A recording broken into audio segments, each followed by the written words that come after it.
So I have our basic transformations all listed here. You can take any function you want, and if you just tack 2 on the end of it, you're going to shift the whole thing up 2.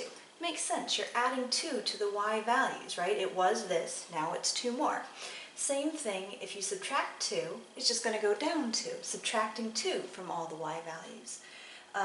When you start to group things in with the x, it kind of has to undo itself. It looks like you would go right 2. With the x, it makes sense that you would go left and right because it affects the x, but you have to undo it. We're actually going to go left 2.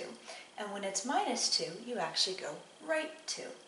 So whenever it's outside, it affects the y's directly. Whenever it's grouped in, it affects the x and does the opposite of what you'd expect. Same thing works down here. When you do 2 times f of x, you're multiplying all the y values by 2. We call this a vertical stretch. I'm not too keen on the names, but we call it a vertical stretch. It's going to be, the y values will be 2 more. You'll see it when we do it.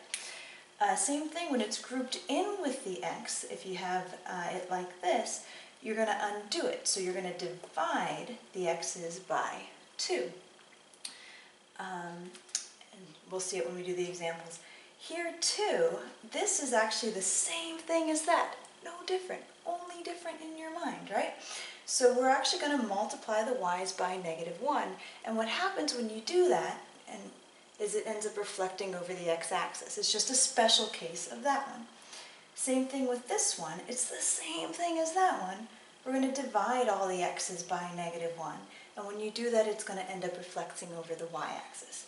So let's do a few examples. I drew out a bunch of parent graphs here, just a bunch of basic functions, a basic linear function, a basic absolute value, a basic cubic.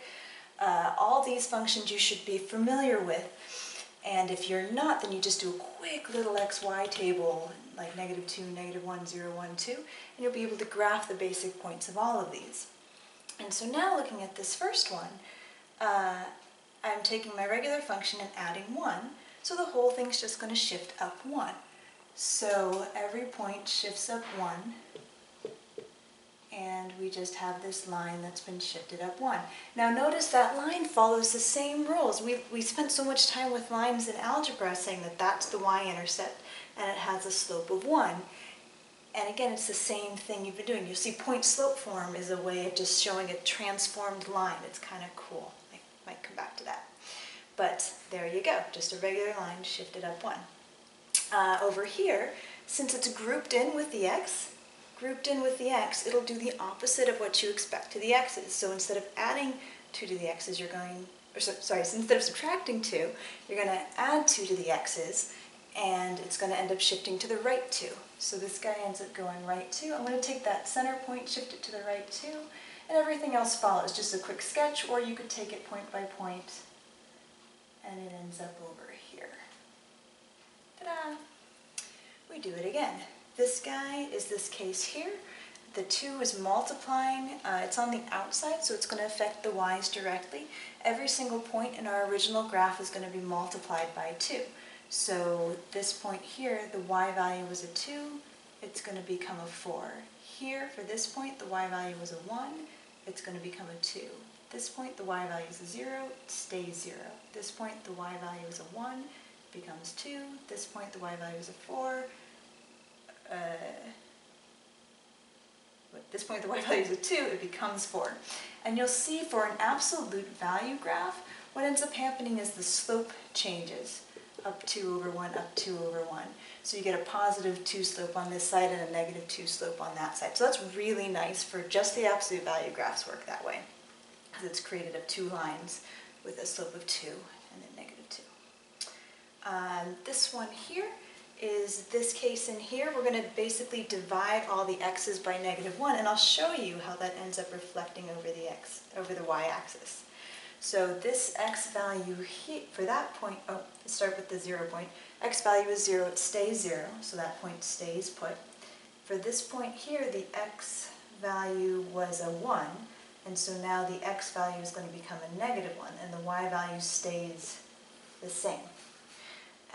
This point up here, the x value is a 4, so now it's going to become a -4, and the y value stays the same. So it stays, the y value there was 2, it stays a 2, whole that flips over that way. Had the negative been on the outside, it would have flipped down over this way. Cool. All right. For this one here, I've got, you can do combinations, right? So this is going to go left 2, up 1. So again, because it's grouped in with the x, it does the opposite of what you'd expect. So left 2, but then up 1. So I'm going to take that center point, shift it left 2, up 1. Quick sketch, I can do that, or I can take every point and move it left 2 and up 1. And it does end up looking something like that. All right, last guy. This guy here, the 2 is grouped in with the x. The x affects it.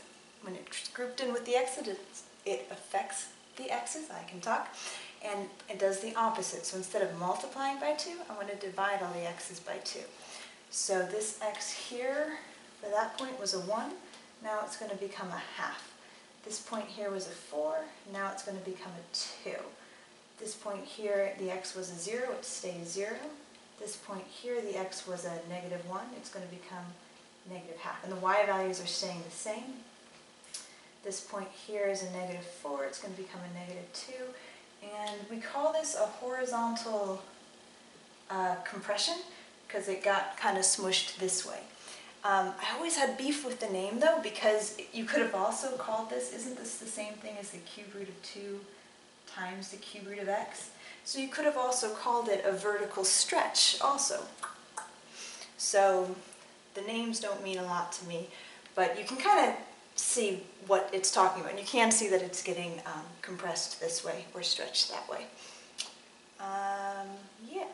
Oh, one last thing. What if you were to take this and do a combo with this one, and you wanted to do y is the cube root of 2x plus 2? So you had some sort of stretch or shrink going on, but also a shift. So what you would do is do this part first. So graph the blue part, and then take the blue part and shift it up 2, right? That function shifted up 2.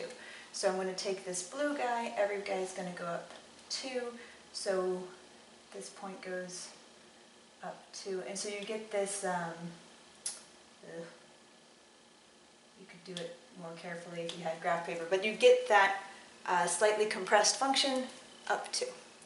And so that is the gist of your transformations.